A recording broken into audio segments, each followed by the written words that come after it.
नमस्कार, मैं सरदार बलविंदर सिंह, आप देख रहे हैं नीला सलाम न्यूज़। आज हम लोग हैं शामली में, जिसे किसान बेल्ट कहा जाता है। लगातार आपने देखा होगा एक पॉलिटिकल पार्टी है, न्याय पार्टी, जो भी हाल में बनी है और लगातार पिछड़े वर्ग की आवाज़ को उठाने के लिए लगातार काम कर रहे हैं। अभी पीछे मुजफ्फरनगर में भी इन्हों का एक बड़ा अधिवेशन हुआ, उसके बाद मुरादनगर में एक अधिवेशन हुआ और आज ये लोग कर रहे हैं शामली में। तो आइए मिलते हैं, सभी लोगों से बातचीत करेंगे। कैमरामैन से कहूँगा कि आगे की साइड आ जाए हमारे, और पूछेंगे आज के कार्यक्रम की पूरी रूपरेखा।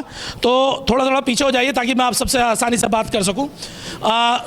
मेरे साथ है एसपी सिंह जी, जो इस पार्टी के राष्ट्रीय अध्यक्ष हैं। एसपी सिंह जी, सबसे पहले स्वागत है आपको चैनल पर। जी धन्यवाद सर, जो आज का कार्यक्रम है उसकी रूपरेखा के बारे में थोड़ा बताइए। देखिए, आज का जो कार्यक्रम है वो पिछड़े वर्गों की, गरीब वर्गों की, सभी जो वंचित तबका है, शोषित वर्ग है, SC ST OBC तबका है, उनकी आवाज़ उठाने के लिए एक मंच है ये। और हम यहाँ से शामली की धरती से इस आवाज़ को उठा रहे हैं और विभिन्न जनपदों से उठाते हुए चले आ रहे हैं। तो लगातार जैसे आप अभी लगातार एक के बाद एक पिछड़ा वर्ग के एक बड़े बड़े कार्यक्रम, महासम्मेलन करा रहे हैं और लोगों की भीड़ भी आपके साथ बहुत ज़्यादा आ रही है, क्या इस बार आप बड़ी बड़ी पॉलिटिकल पार्टी को टक्कर दे पाएंगे? देखिए, टक्कर देने का तो ये काम ही कर रही है। हम जो काम कर रहे हैं टक्कर देने का नहीं, अपनी जगह बनाने का काम कर रहे हैं। और वो तो बहुत पीछे हैं। जब जनता हमारे साथ है तो उनके साथ है ही कौन? इसलिए टक्कर तो वो समझे या ना समझे, हम तो अपना काम कर रहे हैं। मतलब आपने ये कह रहे हैं कि आपने जो दूसरी पॉलिटिकल पार्टी, जो इस्टेब्लिश पार्टियां हैं उत्तर प्रदेश की, उन्हें पीछे कर दिया एकदम ही? वो बहुत पीछे हैं। देखिए, जनता जो जिसके साथ है, पार्टी वो बड़ी है। पार्टी का वजूद जनता से बनता है। जनता जिसके साथ नहीं है, आप देखेंगे कभी किसी ने सभा स्थगित कर दी, कभी किसी ने वो कर दिया। हमने कोई भी सम्मेलन, कोई भी हमारा मीटिंग हुई, हमने कभी स्थगित नहीं किया। भारी बारिश के बावजूद हमारे, आप संख्या बल आपने मुजफ्फरनगर में देखा होगा, आपने मुरादनगर में देखा होगा, गाजियाबाद में आपने देखा है, आज शामली में आप देख रहे हैं कितने दूर दराज से लोग यहाँ पर आए हुए हैं। तो हम लगातार कर रहे हैं और हमारा मानना यह है कि जनता जनार्दन सर्वोपरि है और जनता जिसके साथ है वो बड़ी पार्टी है, जनता जिसके साथ नहीं है वो छोटी पार्टी है। जनता जनार्दन जिसके साथ है वो जीतेगा, ये बात तो सच्चाई है। सर, सबसे पहले नाम बताएं और पद।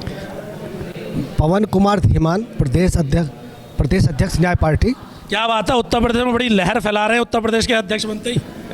देखिए, उत्तर प्रदेश सबसे बड़ा प्रदेश है इस राष्ट्र का, और यहाँ से ही राजनीति की दिशा चेंज होती है। इसलिए उत्तर प्रदेश को कवर करना सबसे बड़ी बात है हमारे लिए।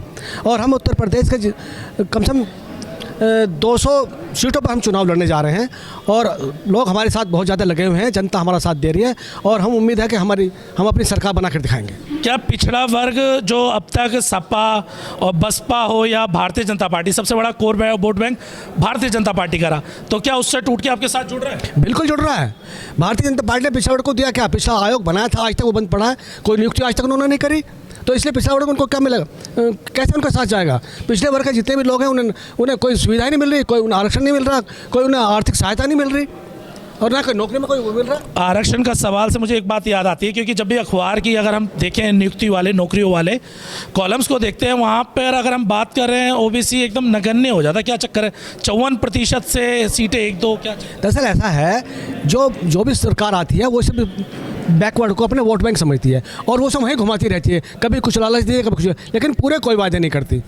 इसलिए वो उनका कोई भला नहीं हो पा रहा। जी, आप बताएं सर, नाम और पहले पद। मेरा नाम कृष्णपाल पांचाल, प्रदेश सचिव उत्तर प्रदेश। हमारी जो पार्टी है न्याय पार्टी, वो ज़मीन से जुड़े हुए मुद्दे उठा रही है, गरीबों के, शोषितों, वंचितों के, और जो लोग रेडी पटरी वाले हैं जिनका आज तक किसी ने सूद नहीं लिया है, उन सब की आवाज़ उठा के हम विधानसभा पहुंचाने का कार्य कर रहे हैं। आने वाले 2022 के चुनाव में हमारी पार्टी 200 से अधिक सीटों पर चुनाव लड़ रही है और बहुत अधिक संख्या में हमारे जिताऊ प्रत्याशी सभी जगह कार्य कर रहे हैं। और आप देखना और आप सब देखेंगे कि 2022 के चुनाव के बाद हमारे बिना कोई सरकार उत्तर प्रदेश में नहीं बनेगी और हमारे SP सिंह जी उत्तर प्रदेश में मुख्यमंत्री, उप मुख्यमंत्री या किसी बहुत बड़े मंत्री पद को सुशोभित करेंगे। यही हमारा टारगेट है और पिछड़ा वर्ग सारा हमारे साथ है, गरीब, शोषित, वंचित सब हमारे साथ है, सभी समाज के लोग हमारे साथ हैं। चलिए और भी लोगों से बात करेंगे। सर, नाम और अपना पद। मेरा नाम है पवन पांचाल विश्वकर्मा, प्रदेश उपाध्यक्ष न्याय पार्टी। तो कहीं ऐसा तो नहीं एक जाति की पार्टी बन के रह गए हैं आप कहीं? क्योंकि अभी तक ज़्यादातर मैंने देखा विश्वकर्मा समाज के ही लोग आपके साथ हैं। ऐसा है, जो हमारे पिछड़े लोग हैं इन्हें पीछे चलने की आदत पड़ गई। अच्छा, झंडा उठाने की? हाँ, पीछे चलने की आदत पड़ गई और पिछड़े आदमी कोई ताकत नहीं है, जो पीछे चल रहा वो पीछे ही आगे नहीं बढ़ रहा।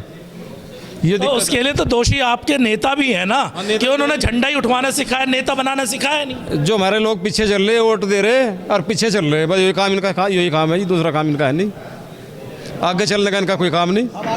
चलिए जी, आप कुछ कह रहे हैं सर? बस ऐसा ही है, तो इरादा तो पर प्रभु के, पर इरादा यही है कि प्रभु इस पार्टी न्याय पार्टी को मतलब इसकी सफल बनाए, बस यही है। लेकिन कैसे बनेगी? आप बार बार, मैंने आपके भाषण में अभी सुना, यहाँ पे बहुत सारे लोगों ने बात करी कि हम मंदिर बना रहे हैं, लेकिन आप में से किसी ने ये नहीं कहा कि हम लाइब्रेरी बना रहे हैं, क्योंकि जो समाज पढ़ा लिखा होगा वही तो आगे बढ़ेगा। हेलो, 2 मिनट लूँगा। आदरणीय अध्यक्ष जी, मेरे सम्मान के योग्य बुजुर्गों एवं साथियों, सर देखिए, भाषण नहीं है यहाँ, जो दिल की बात है वो बताइए, हम भाषण सुनते नहीं है, पेपर नहीं। ठीक। आप बताइए समाज के बच्चे क्यों नहीं आगे बढ़ पा रहे? सवाल तो ये है। ठीक है, ठीक है। ये जो सरकारें चल रही थी, आज तक इन्होंने हमारे विश्वकर्मा समाज का कोई आज तक ध्यान नहीं दिया, किसी जगह भागीदारी इन्होंने नहीं करी हमारी, इसलिए जो हमें कदम उठाना पड़ा, न्याय पार्टी को लेकर चलना पड़ा। और हमारे साथ बिहार, जाट, गुज्जर, ये सभी जातियाँ हमारे साथ हैं। लेकिन सर धूमधाम के साथ में सवाल मेरा कुछ और था, आप सवाल कुछ, जवाब कुछ और दे रहे। मेरा सवाल सीधा है, जब आप मंदिर बनाने की बात करते तो बच्चों की लाइब्रेरी के लिए क्यों नहीं बात करते? क्यों नहीं एजुकेशन सिस्टम हब बनाने की बात करते आप लोग? पहले नाम और पद। मैं नलदेव दत्त शर्मा और न्याय पार्टी का प्रदेश महासचिव के पद पर हूँ।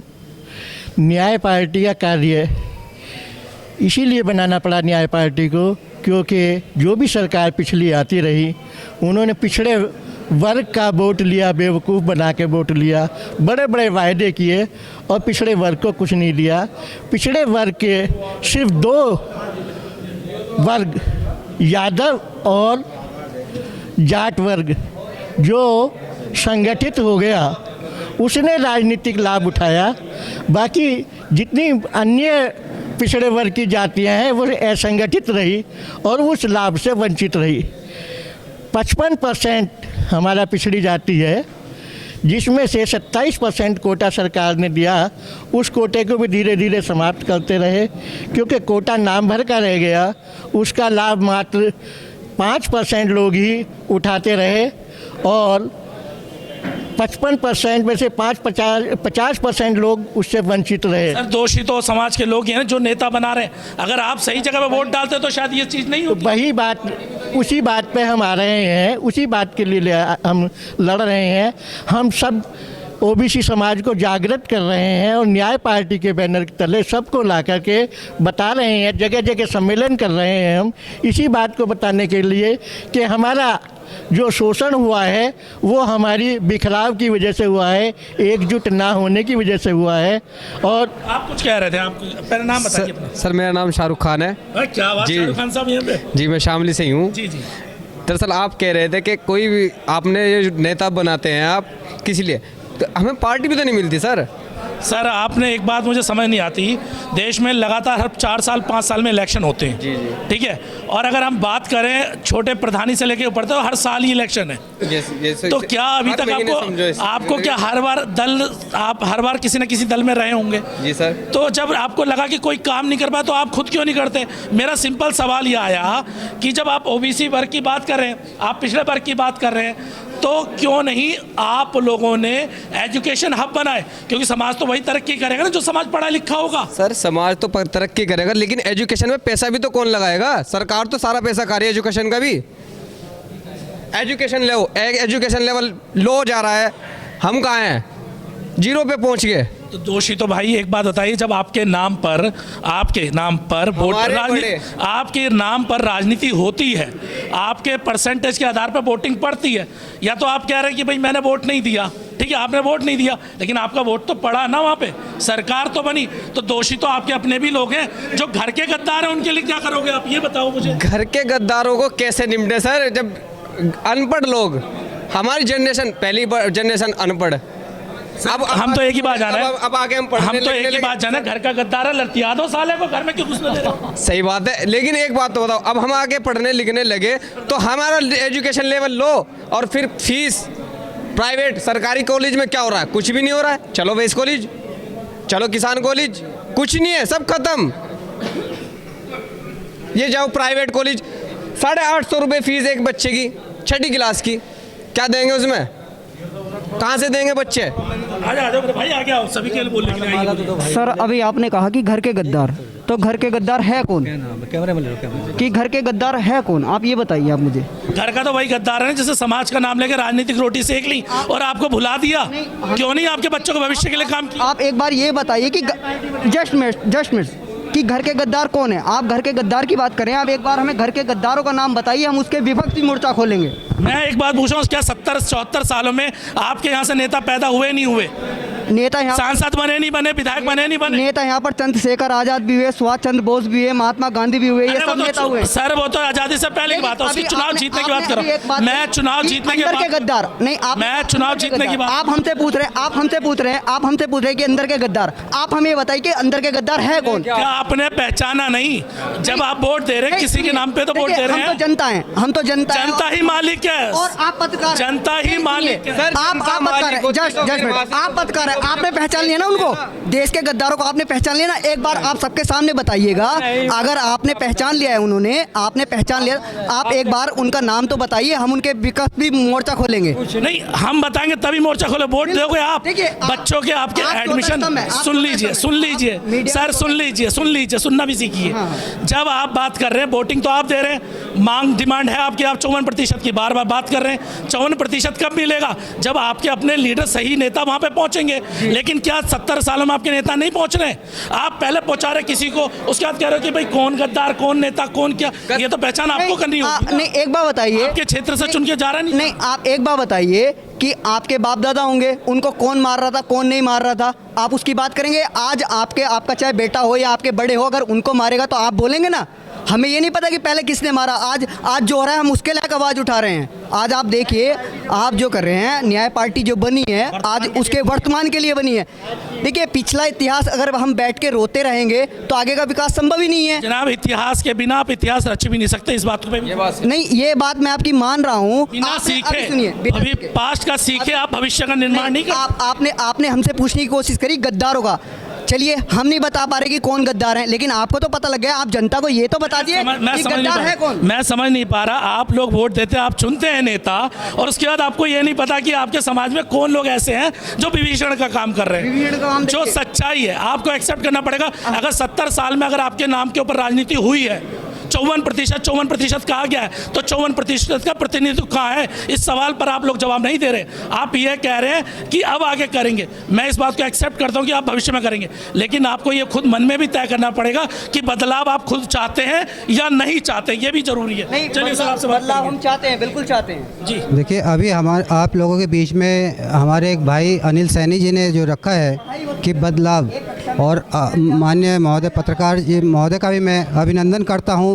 और साथ ही मैं ये कहना चाहता हूं कि इतिहास भी ज़रूरी है विकास के लिए, इतिहास भी ज़रूरी है विकास के लिए, लेकिन प्रयास उससे कुछ ज़्यादा ज़रूरी है। यदि हमारी नई जनरेशन प्रयास करना चाहती है तो उसे रोकना नहीं चाहिए, चाहे वह शिक्षा के क्षेत्र में विकास कर रही है या राजनीति के क्षेत्र में विकास कर रही है या सामाजिक कार्य में विकास करना चाहती है। तो इसलिए मैं तो यही कहूँगा और आभार प्रकट करता हूँ कि आज ये पिछड़ा वर्ग का जो महासम्मेलन हो रहा है, इसमें मुझे देख कर कि इसमें सभी धर्मों के सभी वर्ग के लोग यहाँ पर उपस्थित हैं, तो मैं उनका अपने तहे दिल से उनका अभिवादन करता हूँ और साथ में यही सीख देता हूँ। आखिरी में सवाल यही पूछूंगा आप लोगों से बार-बार, क्योंकि मैं बहुत सवाल पे पक्का टिका हुआ हूँ। हाँ, वही शिक्षा संस्थान कब अपने होंगे? देखिए मैं न्याय पार्टी से जुड़ा हुआ हूँ, प्रदीप विश्वकर्मा, चांदपुर बिजनौर से, और मेरा ये कहना है कि ये जो हमने न्याय पार्टी बनाई है, जो हमारा भविष्य है, मैं युवा वर्ग के लोगों से हाथ जोड़ कर तहे दिल से विनती करता हूँ कि न्याय पार्टी में जुड़ें और एजुकेशन पे विशेष ध्यान दें। और हमारे बच्चे जो पिछड़े वर्ग के हैं वो बहुत डाउन स्थिति पे हैं। मैं ये चाह रहा हूँ कि न्याय पार्टी हमारी जिस तरीके से आज ऊपर जा रही है, मैं ये चाहता हूँ कि जो है हमारे जो न्यू बच्चे हैं वो जो है एजुकेशन पे विशेष ध्यान दें और नौकरियों के लिए आगे बढ़े। नौकरियों के लिए तो ये भी सच्चाई है ना सर, मैं थोड़ा सा समय और लूँगा इसमें। नौकरियों के लिए सच्चाई ये भी है ना कि जब सरकारी नौकरी निकलती है, अगर बात कहते हैं रिजर्वेशन की, 27% रिजर्वेशन है, रिलेशन कोटे के चलते हैं वो 27%। लेकिन जब हम कॉलम को चेक करते हैं नौकरियों का, वैकेंसी का, अगर आपने देखा हो, और जब कट ऑफ लिस्ट निकलती है वहाँ नहीं होते वो 27% में कुछ नहीं। वो इसलिए नहीं होते, जो सत्ता जहाँ है, जिसकी सत्ता है वो अपने सत्ता के लोग रख लेते हैं। जो हमारा पिछला वर्ग है वो बिल्कुल डाउन है, यही तो मैं समझाने निकल जाते हैं। यही बात मैं आपसे समझाने मैं बार बार ये बोल रहा हूँ कि हमने जो अपनी न्याय पार्टी उठाई है, जो हमारी अपनी न्याय पार्टी है, मैं खुद सत्ता में आने के लिए चाहता हूँ, और मैं अपने युवा बच्चों को ये चाहता हूँ कि हम अपनी सत्ता में होंगे तो हमारे युवा नौकरी पे होंगे और बॉर्डर पे जवान होंगे। मैं एक और बुजुर्ग यहाँ पीछे की साइड में, उनसे जरा जरूर बात करूँगा। पिछली बार इनसे बात नहीं हो पाई थी मेरी।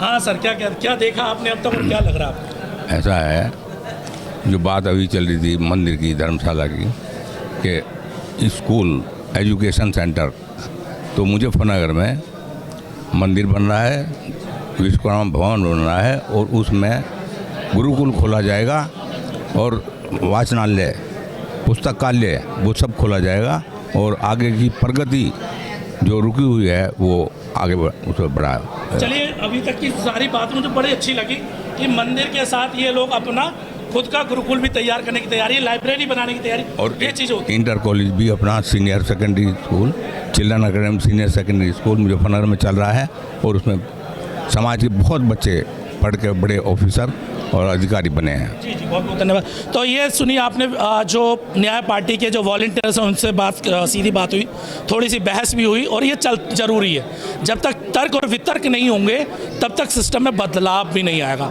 और ये सोच को बदलने के लिए हमारी मुहिम है, और इसमें बहुत अच्छी बात है कि न्याय पार्टी के लोगों ने खुलकर बात को रखा। इसी के साथ मैं सरदार बलविंदर सिंह, नीला सलाम न्यूज़ से, धन्यवाद।